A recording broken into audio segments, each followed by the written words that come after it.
Selon Moscou, la guerre ne dépend pas du prix du pétrole. C'est la réponse du Kremlin à Donald Trump qui compte faire pression pour obtenir une baisse des cours du brut.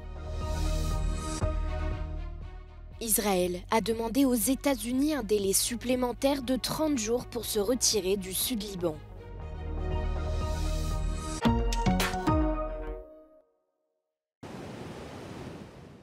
Moscou répond à Donald Trump que la guerre ne dépend pas du prix du pétrole. Le président américain veut demander à l'OPEP et tout particulièrement à l'Arabie saoudite de faire baisser le cours du brut. Selon le président américain, les pays producteurs de pétrole portent la responsabilité de la poursuite de la guerre en Ukraine et la baisse du prix du baril mettrait fin au conflit. If the price came down, the Russia-Ukraine war would end immediately. Right now, the price is high enough that war will continue. You got to bring down the oil price. You got to end that war. Our efforts to secure a peace settlement between Russia and Ukraine are now hopefully underway. It's so important to get that done. That is an absolute killing field. Millions of soldiers are being killed. Nobody's seen anything like it since World War II. Le président américain s'adressait aux participants du Forum économique mondial de Davos. Les propos de Donald Trump ont immédiatement été suivis d'une forte baisse des cours du brut sur les marchés. Selon Donald Trump, frapper la Russie au portefeuille en baissant les prix du pétrole serait un moyen de pression efficace pour accélérer les négociations en vue d'un accord avec l'Ukraine. Le projet du président américain risque de se heurter à l'Iran, qui est à la fois membre de l'OPEP et allié de la Russie. De son côté, le porte-parole du Kremlin, Dmitri Peskov, répond que selon la Russie, la guerre découle d'une menace pour sa sécurité nationale.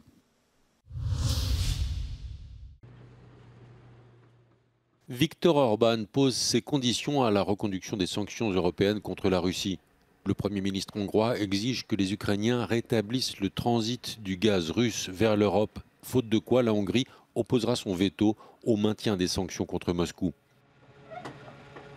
Le contrat qui lie l'Ukraine à la Russie concernant le transit du gaz est arrivé à expiration le 1er janvier et à cette date, Kiev a fermé le gazoduc Druzhba qui traverse le pays.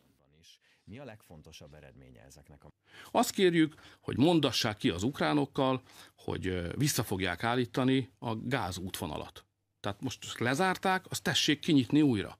Ez nem Ukrajna kérdése, ez Európa kérdése, meg Közép-Európa kérdése. És ha az ukránok segítséget akarnak, például, hogy szankcionáljuk az oroszokat, akkor tessék újra kinyitni a gázútvonalat, és tessék megengedni, hogy a közép-európai országok, köztük Magyarország behozhassa Ukrajnán keresztül a gázt, amire nekünk szükségünk van.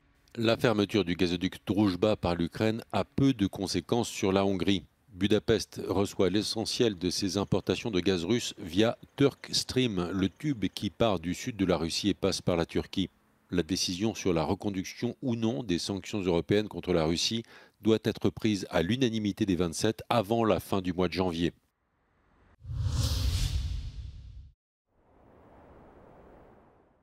Israël a demandé aux États-Unis un délai supplémentaire de 30 jours pour se retirer du Sud-Liban.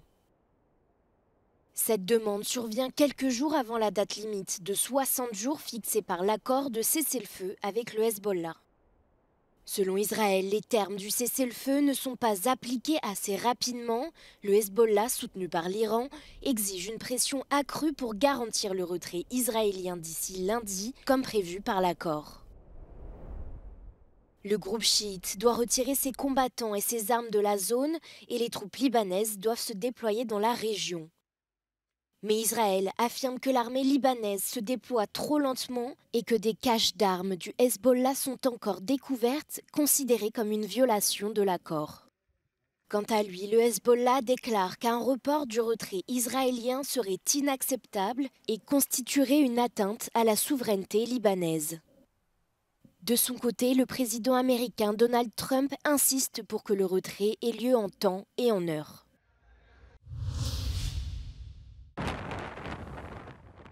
Le Premier ministre irlandais Michael Martin parle d'une tempête historique.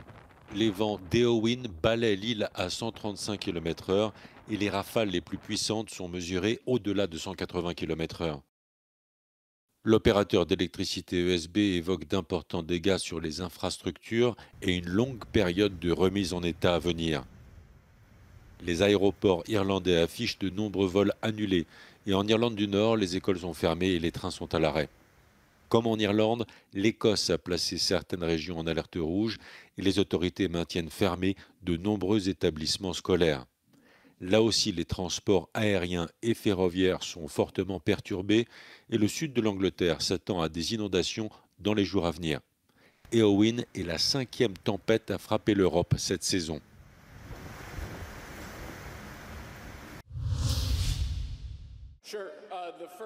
Un juge fédéral a temporairement bloqué le décret signé ce lundi par le président américain Donald Trump redéfinissant le droit du sol.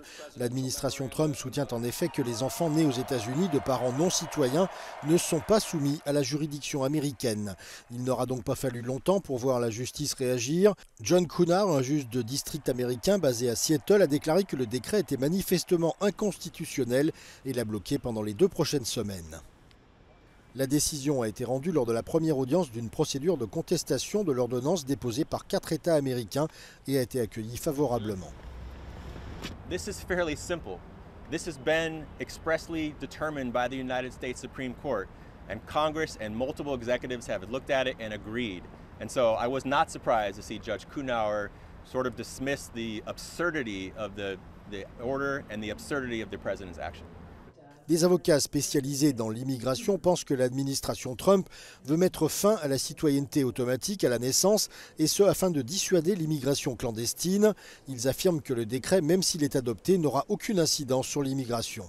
There's so much economic opportunity and freedom that's available in the United States that's such a pull factor for immigrants around the world that they can hope for their children to have a better life in the United States, whether or not those children are U.S. citizens. I'm not sure that birthright citizenship is a big factor in many people's minds when they decide to migrate. Le 47e président des États-Unis n'en démord pas et s'est engagé à combattre la décision du juge, dont il a une fois de plus attaqué l'intégrité. The birthright citizenship order. Do you have any reaction? No, obviously we'll appeal it. They put it before a certain judge in Seattle, I guess, right? And there's no surprises with that judge. Si le décret est considéré comme une modification constitutionnelle, le processus de réforme sera probablement très long. Toute modification de la Constitution américaine doit être approuvée par les 3/4 de tous les États, puis par les 2/3 des 2 chambres du Congrès, la Chambre des représentants et le Sénat.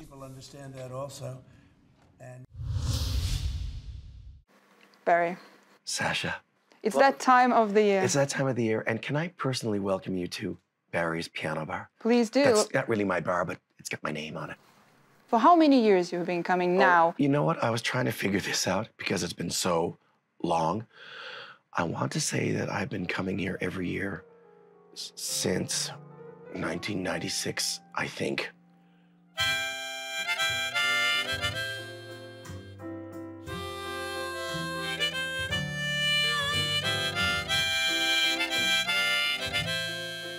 There was one, I'm sure I could say his name. He never said it was a secret. When Kevin Rudd was the Prime Minister of Australia, he came to the bar one night with a great friend of mine, Ian Bremmer, who's Eurasia News.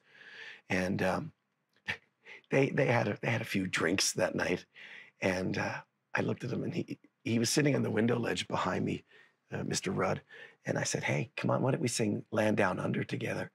And so I got him to sing, and I immediately regretted it. But anyway, he doesn't sing at all.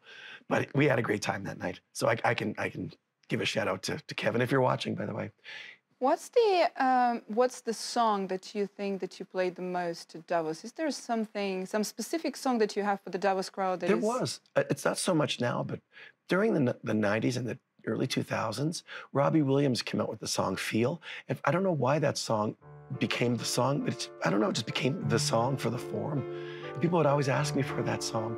I don't know why. I love the song personally. Come and hold my hand. I want to contact the living. Not sure I understand. There are rumors about town that Donald Trump might be here. He'll probably ask me to do YMCA. And hey, if he puts enough money in the jar, I might. What would be the song for Donald Trump? If it was not YMCA. I can't mention the song on air. There is a song. And as soon as that camera is off, I will tell you the song. And you're going to say, that's the perfect song. So we'll just leave it at that. And if you folks want to find out what song it is, you'll just have to find out somehow.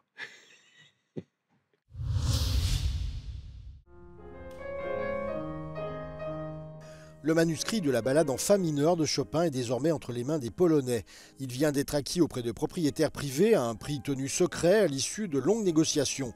Considéré comme un des chefs-d'œuvre du musicien, cette ballade est un trésor national. Chopin jest naszym dziedzictwem kulturowym, zarówno jako postać, jako człowiek, jako muzyka. Jest znakiem i symbolem polskości i Polski, więc bardzo się cieszę, że do dziedzictwa niematerialnego, jakim jest muzyka Chopina, dołączył do nas ten fakt materialny, rękopis. Cieszę się, że trafia on do Muzeum Chopina, do Instytutu Chopina, instytucji publicznej, która jest najbardziej kompetentna, żeby ten rękopis został po pierwsze opracowany, sprawdzony, ale także i przede wszystkim udostępniony publiczności, udostępniony społeczeństwu.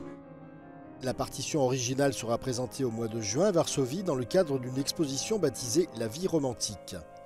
Wystawa Życie romantyczne powstanie przede wszystkim we współpracy z Muzeum Życia Romantycznego w Paryżu, które udało się namówić na wypożyczenie nam ponad 70 obiektów, co spowoduje, że to będzie pierwsza, o ile wiem, tego typu tak poważna wystawa sztuki francuskiej w kontekście chopinowskim i w kontekście muzycznym zorganizowana w Polsce. L'événement coïncidera aussi avec le concours international de piano Frédéric Chopin à Varsovie. Rękopis ballady F-moll to najlepiej przebadany manuskrypt Fryderyka Chopina. Można go oglądać w Muzeum Fryderyka Chopina przy ulicy Okulnik 1. Berenika Sorokowska, Euronews Polska.